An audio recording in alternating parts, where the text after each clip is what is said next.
Assalamualaikum warahmatullahi wabarakatuh.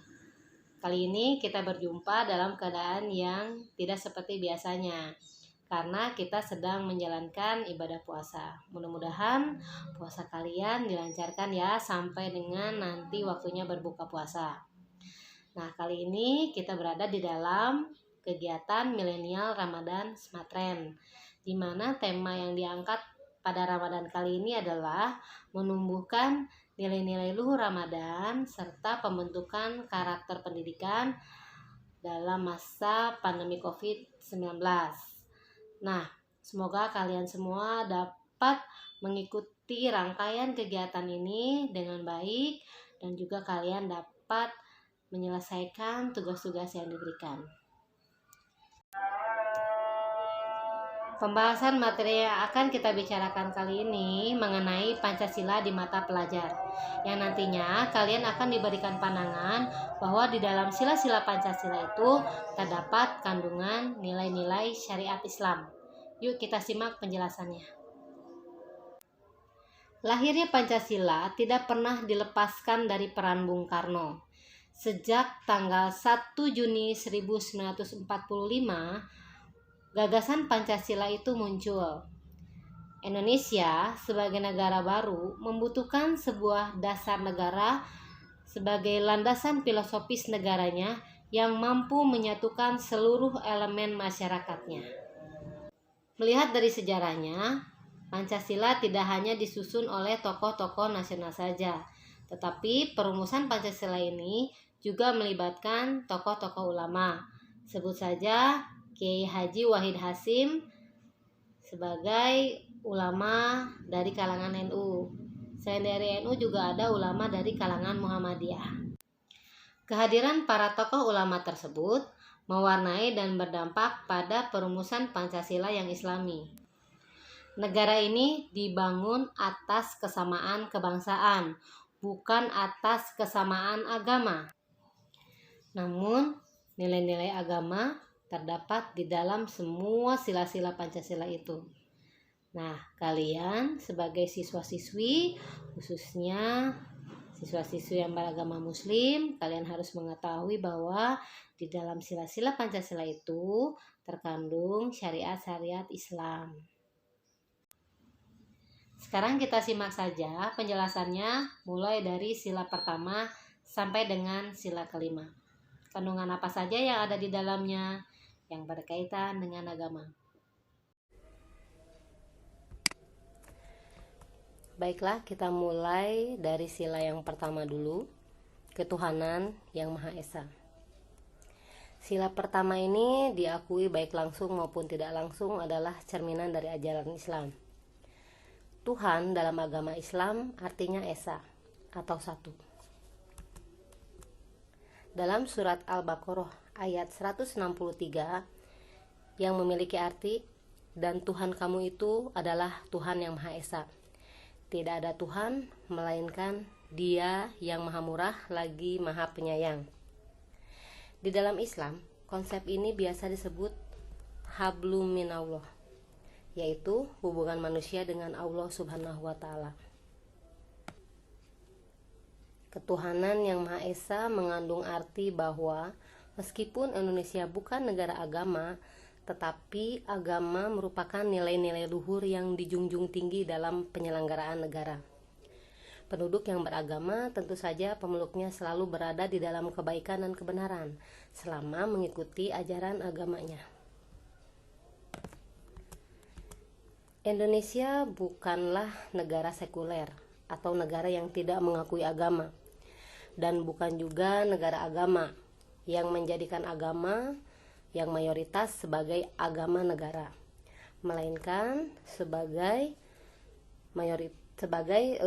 negara yang berketuhanan yang Maha Esa, saling menghormati satu sama lain antar pemeluk agama yang berbeda. Contoh sikapnya kalian bisa lihat di sini, ya, sikap-sikap yang mencerminkan sila pertama itu menjalankan perintah dan menjauhi larangan agama sesuai kepercayaan masing-masing, saling menghormati antar umat beragama dalam melaksanakan ibadah dan keyakinannya, dan melaksanakan kewajiban sesuai ajaran agamanya masing-masing. Kita lanjutkan ke sila yang kedua, kemanusiaan yang adil dan beradab.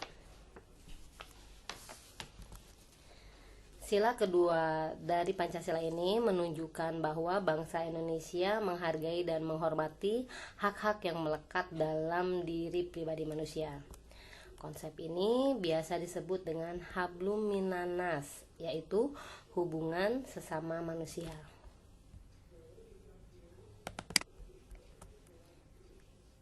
Tidak ada perbedaan hak dan kewajiban. Tidak boleh ada diskriminasi antar umat manusia.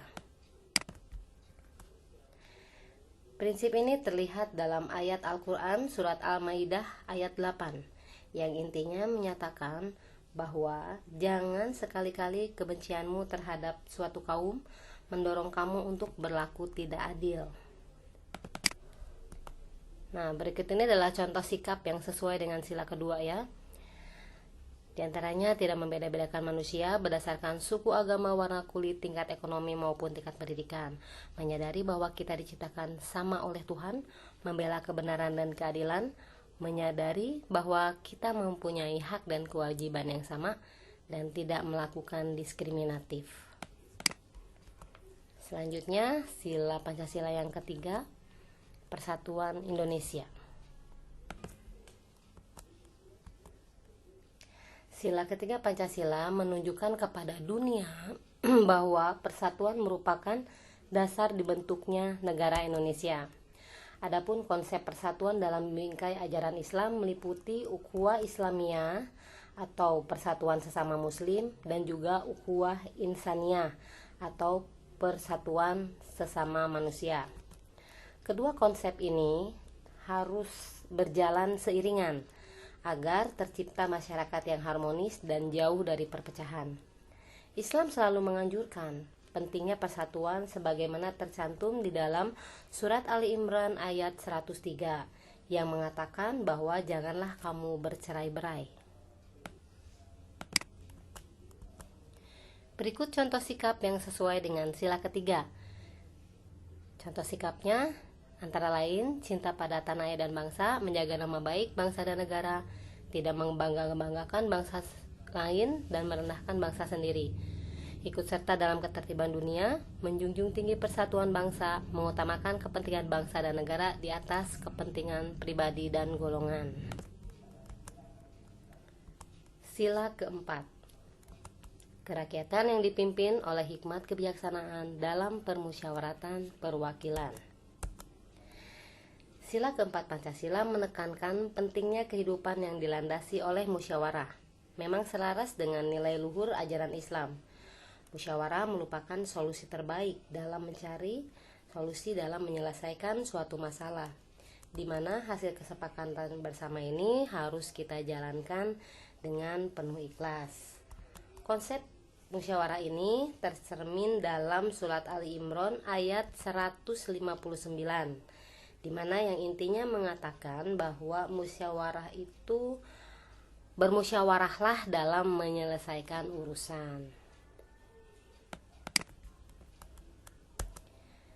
Ini contoh sikap yang sesuai dengan sila keempat ya. Misalnya, selalu mengedepankan musyawarah untuk mencapai mufakat dalam menyelesaikan masalah, tidak memaksakan kehendak pada orang lain, mengutamakan kepentingan masyarakat, bangsa dan negara, menghormati hasil musyawarah, serta ikut serta dalam pemilihan umum.